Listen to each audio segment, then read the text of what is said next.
자, 이번 영상에서는 구조체를 가리키는 포인터에 대해서 살펴보도록 하겠습니다.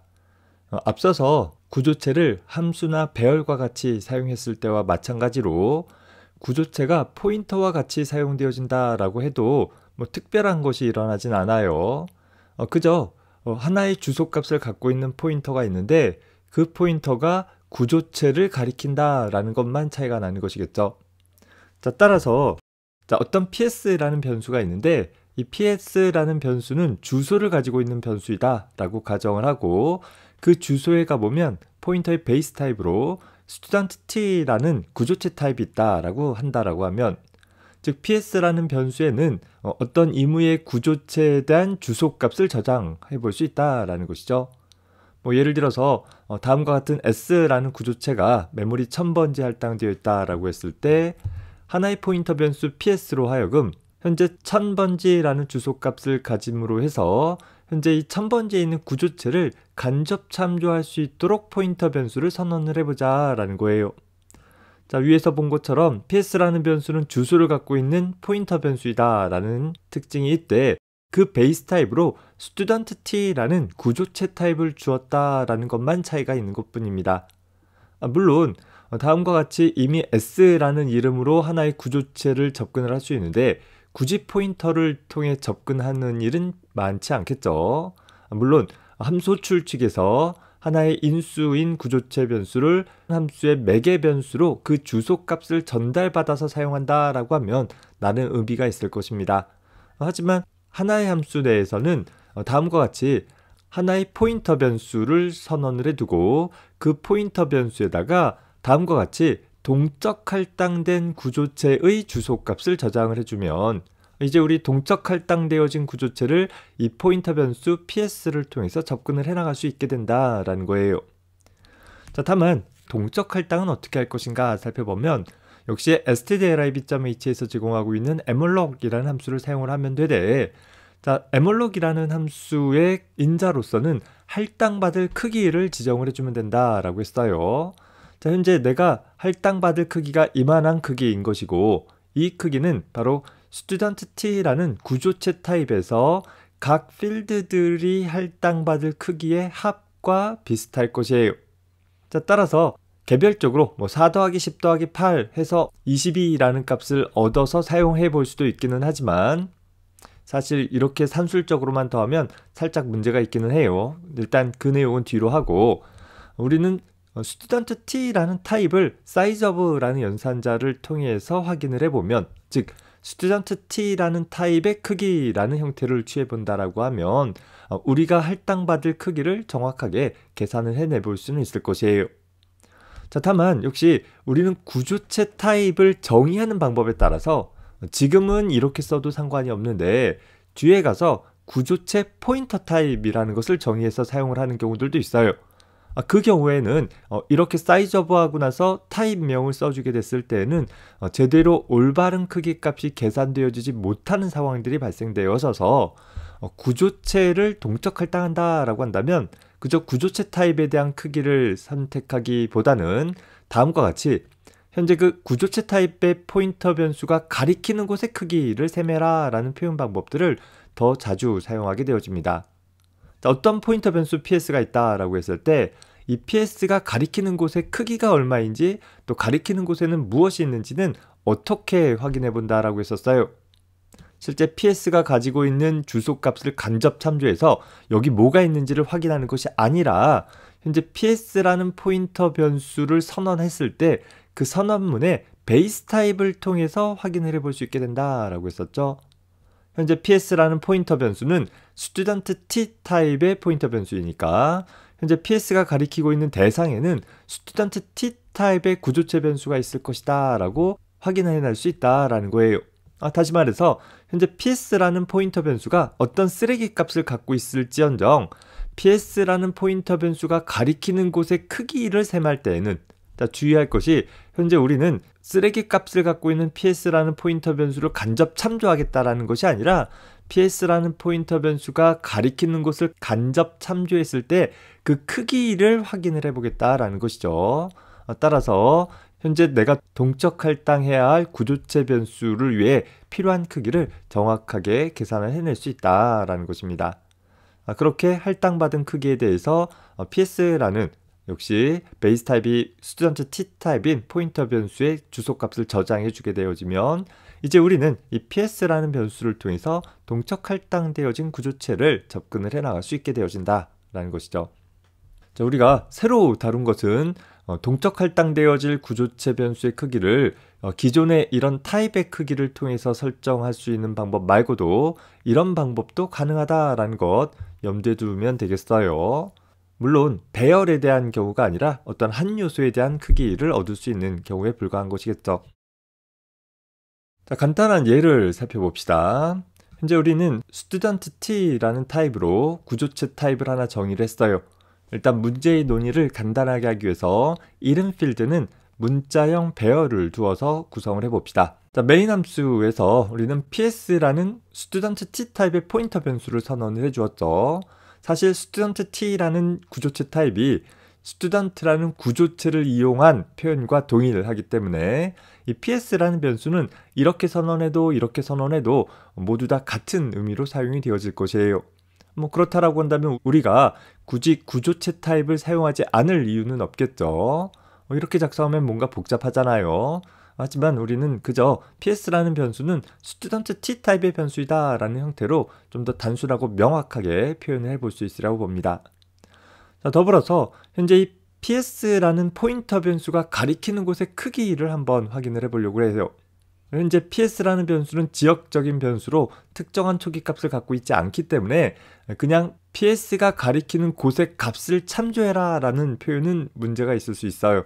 하지만 사이즈 오브 연산자의 피연산자로 사용되어짐으로써 PS가 가리키는 곳의 크기를 확인해라 라고 한다면 PS가 아무데도 가리키고 있지 않는다 하더라도 현재 PS라는 포인터를 통해 간접 참조할 때 얼마의 영역을 참조하게 될 것인지에 대한 크기를 계산해낼 수 있다라는 것이고, 그 크기는 현재 student t라는 타입의 크기와 동일하다라는 것을 확인해 볼 수 있는 것입니다.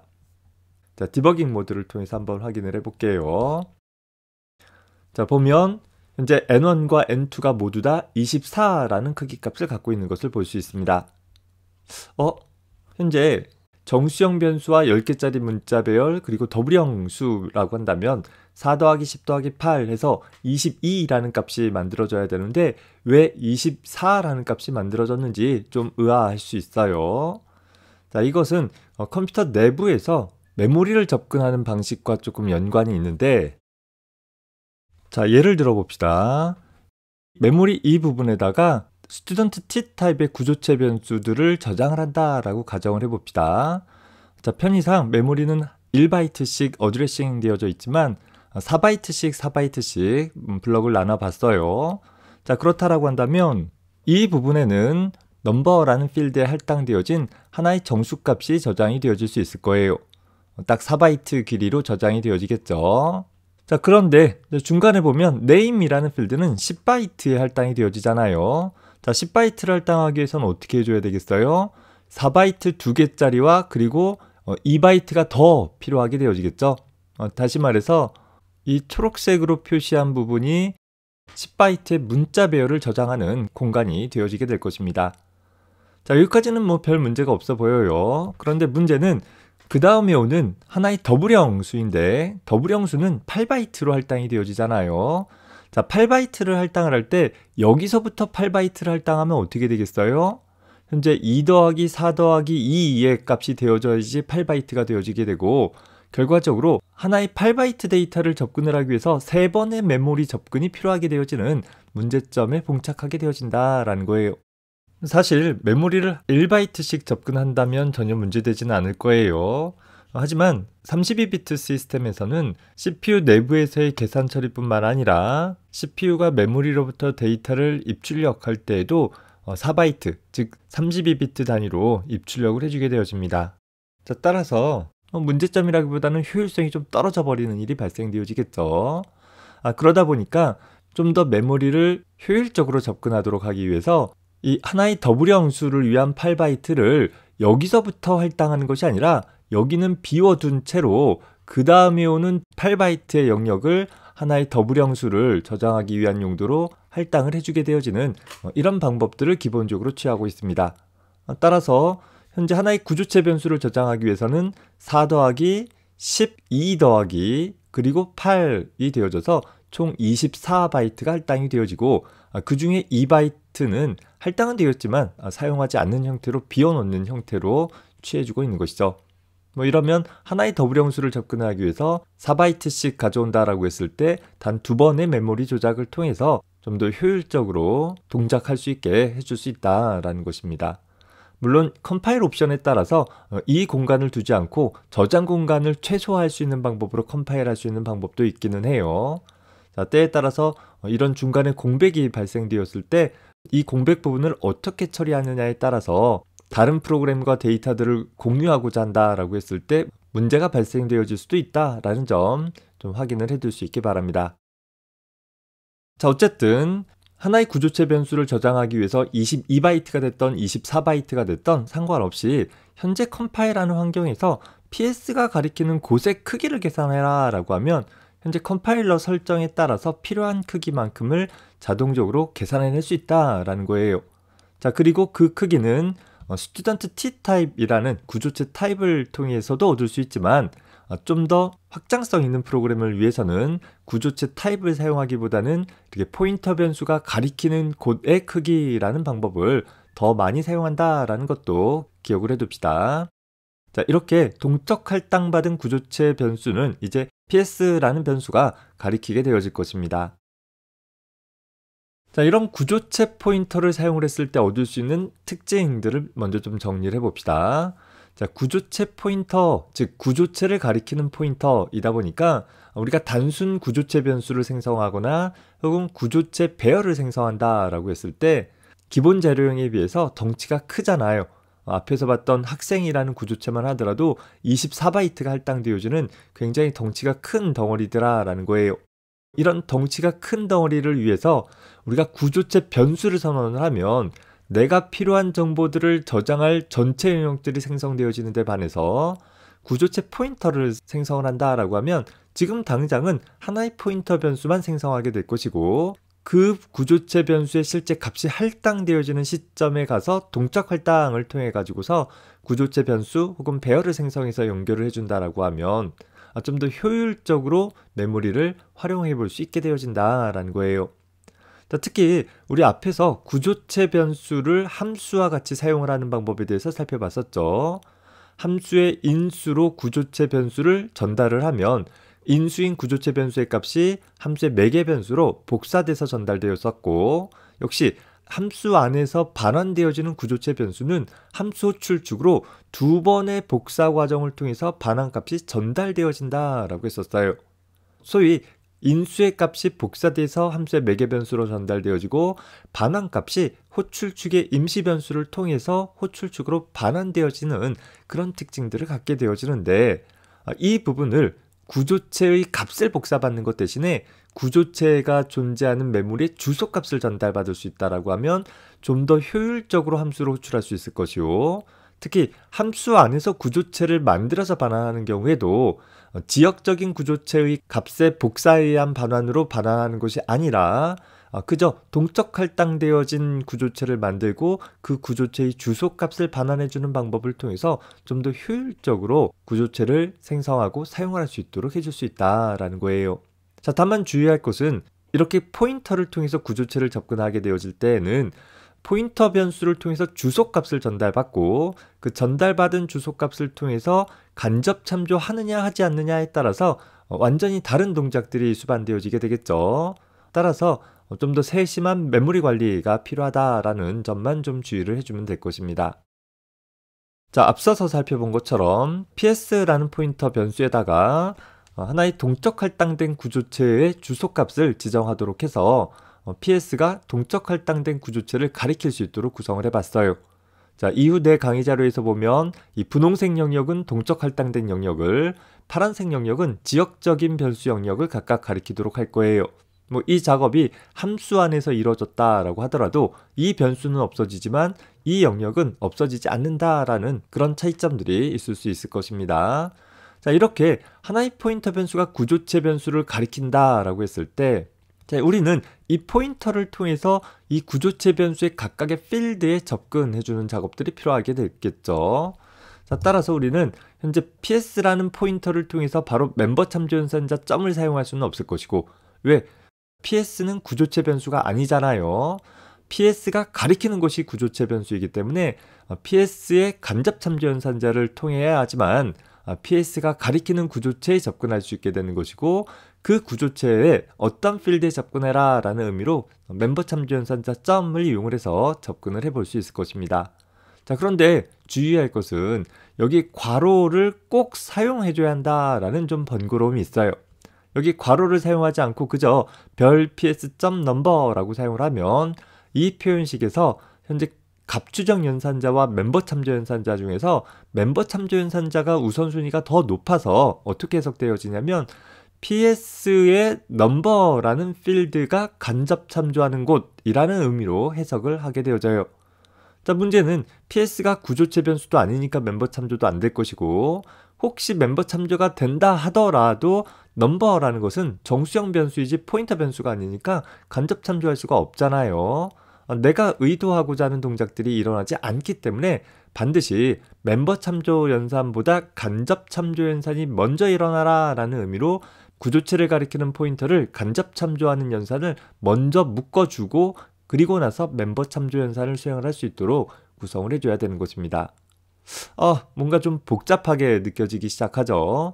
자, 따라서 우리 C 언어에서는 이렇게 하나의 포인터 변수를 통해서 구조체 변수를 접근하는 일을 자주 사용하게 될 텐데, 좀 더 쉽고 명료하게 사용할 수 있도록 하기 위해서 추가의 접근 방법들을 제공을 해주게 되는데, 바로 다음과 같이 PS라는 포인터 변수에다가 마이너스 부등호라는 표현을 연속해서 이어서 써줌으로써 마치 하나의 화살표 연산자 같이 만들어낸 거예요. 즉 PS라는 포인터가 가리키는 구조체 변수의 넘버라는 필드라는 의미가 되어져서 이 표현 자체는 이 그림과 동일하게 보여지게 되어진다라는 거예요. 내부적으로는 이 두 가지 표현이 동일하게 처리되어지게 되어지고, 그렇다라고 하면 우리 입장에서는 굳이 이렇게 복잡하게 사용할 필요 없이 그저 구조체를 가리키는 포인터가 있다라고 하면 점 연산자나 갑추정 연산자 혹은 괄호 연산자를 사용하는 것 대신에 그저 화살표 연산자를 통해 가지고서 현재 포인터 변수가 가리키는 구조체의 특정 필드에 접근할 수 있도록 해볼 수 있게 될 것입니다. 자, 다만 주의할 것은 앞서서 얘기한 것처럼 점 연산자와 간접 참조 연산자를 명시적으로 사용한다라고 하면 반드시 괄호로 먼저 묶어주어야만 될 것이요, 이를 어설프게 섞어서 사용을 해주어서는 안 된다라는 거예요. 즉 PS라는 포인터 변수를 통해 화살표 연산자를 사용을 하면서 갑추정 연산자를 또 사용하게 되어지면 역시 PS가 가리키는 넘버라는 필드가 포인터 변수이고, 그 포인터 변수에 대해서 간접 참조하겠다라는 그런 의미로 해석이 되어지는데, 넘버 필드가 정수형 변수이니까 또 오류가 발생하게 되어질 것입니다. 자, 따라서 앞선 예제에서 돌아와 봤을 때 현재 동적 할당되어진 구조체 변수를 PS라는 포인터가 가리킨다라고 하면 이제 PS라는 포인터가 가리키는 각각의 구조체 요소의 멤버들의 값을 집어넣는 일들을 해줘야 되겠죠. 앞서서 본 것처럼 넘버라는 필드는 PS 화살표 넘버라고 쓰면 되는 것이고, name이라는 필드는 PS 화살표 name이라는 형태로 사용을 해주면 되는 것이에요. 자, 화살표는 마이너스와 부등호를 통해 표현한다. 공백 없이 이어서 표현해줘야 될 것이에요. 자, 역시 name이라는 필드가 배열이기 때문에 그저 우리는 배열 접근하듯이 하나의 문자열을 배열에 저장하도록 하기 위해서 string copy라는 함수를 통해서 복사해주는 작업은 동일하게 사용해 볼 수 있는 것이고, 필요에 따라서 얼마든지 우리가 원하는 방식대로 간단하게 동적 할당된 구조체의 각각의 필드들에 접근을 해낼 수 있게 될 것입니다. 물론 동적 할당되어지는 메모리는 모든 사용이 다 끝났을 때 반드시 프리 해주는 작업이 필요하다라고 했었죠. 자, 곧 메모리 관리만 좀 더 신경 써서 처리해주고, 할당받은 구조체 변수를 포인터 변수로 접근을 하되, 사실 화살표 연산자를 사용하면 간접 참조 연산자를 명시적으로 사용하지 않아도 되기 때문에 포인터를 사용하면서 오는 복잡함을 다소 줄일 수도 있다라는 점 확인을 해두기 바랍니다. 자, 이번 영상에서는 구조체를 가리키는 포인터 변수를 사용하는 방법에 대해서 살펴봤습니다. 일반 정수형 포인터와 동일한 관점에서 접근을 하되 포인터를 통해서 간접 참조한 대상의 구조체 변수가 있기 때문에 그것이 동적 할당된 구조체 변수이던 지역적으로 선언되어진 구조체 변수이던 상관은 없어요. 포인터가 간접 참조하는 영역에 있는 구조체 변수의 각 필드를 접근을 하기 위해서 간접 참조 연산자와 점 연산자 대신에 화살표 연산자를 활용을 하면 훨씬 더 쉽고 명확하게 접근할 수 있다는 점 잘 확인을 해두기 바랍니다. 수고했습니다.